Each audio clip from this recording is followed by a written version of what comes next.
think what you have before you in the form of this interim recovery strategy is my heart for Puna. If I could wrap my arms around you and give you a lei of aloha, this is it. It is the time that I spent in the community to help with disaster response, and it's the 10 months that I've been in office, being the people's champion, meeting with community nearly every week in Pahoa, and giving them a chance to elevate their heart and soul and their voice in this document. So this document is a reflection of community sentiments. And what it all boils down to is accountability and transparency. I think last month, Chair Chung said it best when he said, you lost the community already. And I'm really hopeful because I remain upbeat. There's so much promise and opportunity that I choose to see. And when I was elected to do this job, I was going to be the community's warrior and champion. And so I'm showing up every single day because I believe that we can do this together. That with this strategy, we can press the reset button, rebuild trust, and establish a clear, objective decision-making process where the council knows its role and the community knows where it fits in, and we can do things together in partnership. I think a huge bright spot in the last 10 months has been Bill 12. Councilmember Liloy has always encouraged me to use the tools at your disposal. We make policy. So in partnership with the administration, we were able to articulate things that we could get off the ground right now. And I'm so proud that with the $50,000 that we dedicated to getting people back home, we've helped people regain access to 3 different kipukas. I wish we could do more. I wish we could move things faster, but we did this. And I want to thank the department, specifically R&D, for working hand in hand with community to build capacity. Roy Takemoto, Director Lei, reached out to Councilmember Liloy and myself, really excited about a recovery framework. We had the opportunity to work in partnership. We were provided with an initial draft.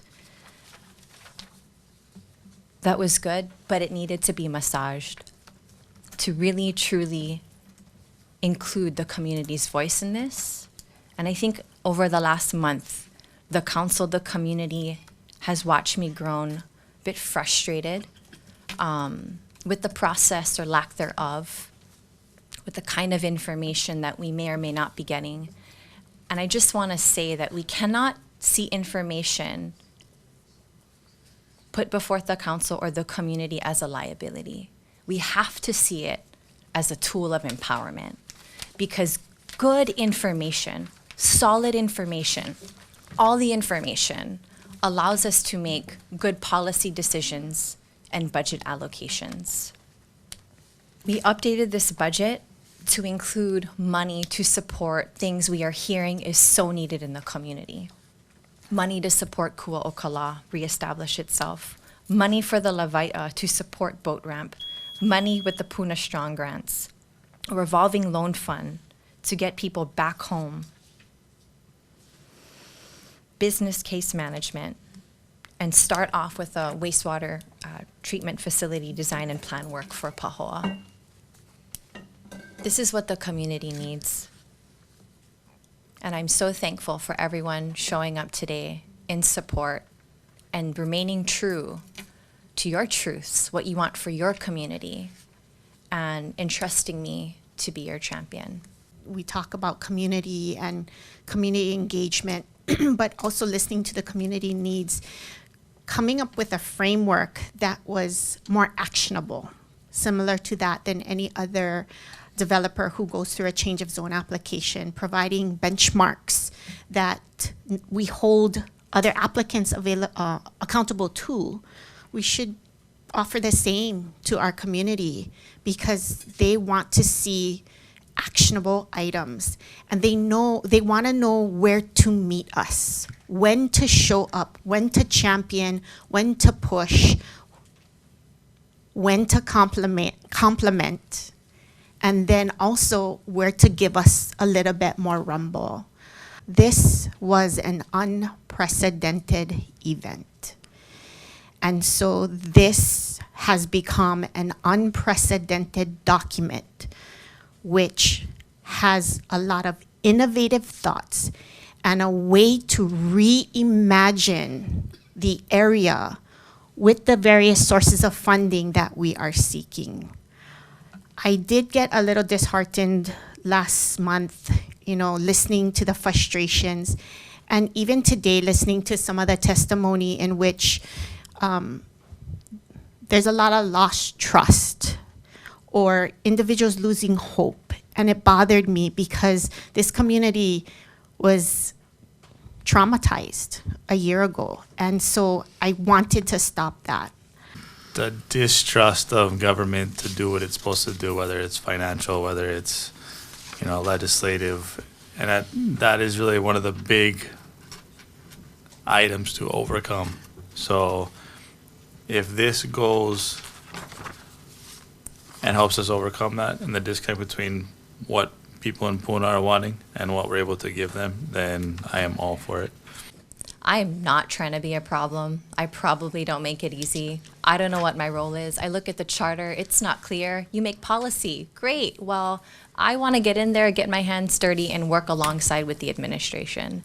I've always wanted to be a partner. I hope we can continue to work together in a more defined and inclusive way that really plugs in the mana'o of the community, because they're going to have to live with whatever decisions are made. And there's so many smart people, so many diverse opinions. And so if we have clarity around the process, that would be great. Actually, I'd like to hear a little bit about, if anything, Diane or Roy, if you have any comments on this. Mm-hmm. The two council members and consultation have added substantially to the strategy. Really focusing on defining that recovery process, inclusion of the community, and administrative transparency. And that's all good. And we really have to be careful of that. And we really have to work hard together as a team. And that includes the administration with the council and with the community, so that we can better understand what it is the decisions are going to entail, what our obligations are going to entail, particularly as we source funds that have deeper obligations, if you will. We don't want to see situations, as our friends at HUD call it, where there's a clawback. That's not what we want to do. As far as transparency, if there was a breakdown in communication, then it certainly wasn't intentional. I've worked with several of you very closely in working committees, and we value the grinding it out, to work out the uncertainties, to figure it out together. This recovery has been said many times, is there's nothing like it that we've experienced in our lifetime, our careers. This is, as the overused image of building the plane as you fly it. So, it's complex. And as we're figuring it out, we may have been talking too much among ourselves and not including you. So reset seems to be a popular term at this meeting today, and we totally buy into that. So going forward, this would be a good blueprint. So we look forward to improved communications. Your visual of building the airplane while you're flying it, that kind of articulates that. And I'm feeling super emotional right now because this by far has been the heaviest lift I have done professionally, and to have done it with Ashley, who is just as passionate. I'm so excited for the community, and I'm really looking forward to turning this over. So, Mr. Kaniali Kleinfelder, please. Thank you very much. I know how hard both you and your department worked on developing this, like never done before, ever. I really sincerely hope that we don't have to go through this again. And thank you, Diane and Roy and ladies, Ms. Leloy, Ms. Kirkowitz, and I look forward to your continued collaboration and working together, because I think that's the only way we're going to find a solution. And so thank you so much for all you do.